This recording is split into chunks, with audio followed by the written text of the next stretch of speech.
2 Samuel chapter 1, verse 1 to 27. Now it came to pass after the death of Saul, when David was returned from the slaughter of the Amalekites, and David had abode 2 days in Ziklag, it came even to pass on the 3rd day, that, behold, a man came out of the camp from Saul with his clothes rent, and earth upon his head.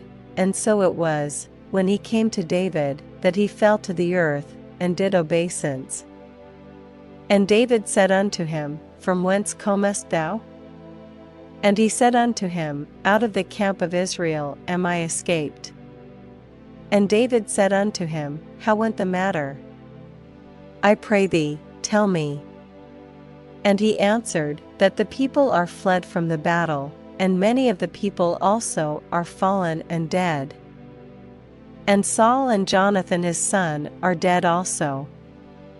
And David said unto the young man that told him, How knowest thou that Saul and Jonathan his son be dead?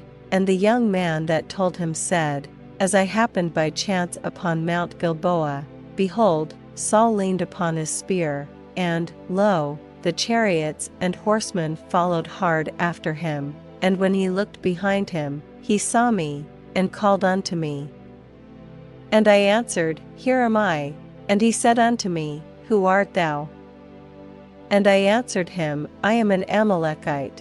And he said unto me again, Stand, I pray thee, upon me, and slay me, for anguish is come upon me, because my life is yet whole in me. So I stood upon him, and slew him, because I was sure that he could not live after that he was fallen. And I took the crown that was upon his head, and the bracelet that was on his arm, and have brought them hither unto my lord. Then David took hold on his clothes, and rent them, and likewise all the men that were with him, and they mourned, and wept, and fasted until even, for Saul, and for Jonathan his son, and for the people of the Lord, and for the house of Israel, because they were fallen by the sword. And David said unto the young man that told him, Whence art thou? And he answered, I am the son of a stranger, an Amalekite. And David said unto him, How wast thou not afraid to stretch forth thine hand to destroy the Lord's anointed? And David called one of the young men, and said, Go near, and fall upon him. And he smote him that he died. And David said unto him, Thy blood be upon thy head, for thy mouth hath testified against thee, saying, I have slain the Lord's anointed. And David lamented with this lamentation over Saul and over Jonathan his son. Also he bade them teach the children of Judah the use of the bow. Behold, it is written in the book of Jasher, The beauty of Israel is slain upon thy high places. How are the mighty fallen?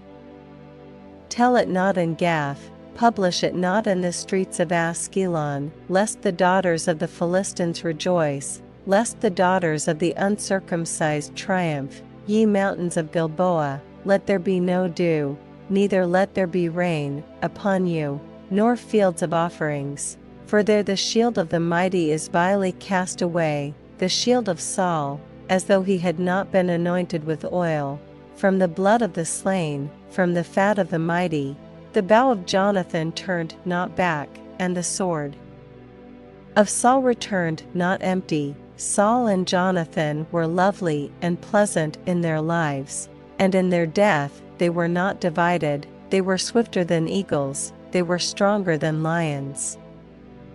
Ye daughters of Israel, weep over Saul, who clothed you in scarlet, with other delights, who put on ornaments of gold upon your apparel. How are the mighty fallen in the midst of the battle? O Jonathan, thou wast slain in thine high places. I am distressed for thee, my brother Jonathan. Very pleasant hast thou been unto me. Thy love to me was wonderful, passing the love of women. How are the mighty fallen, and the weapons of war perished?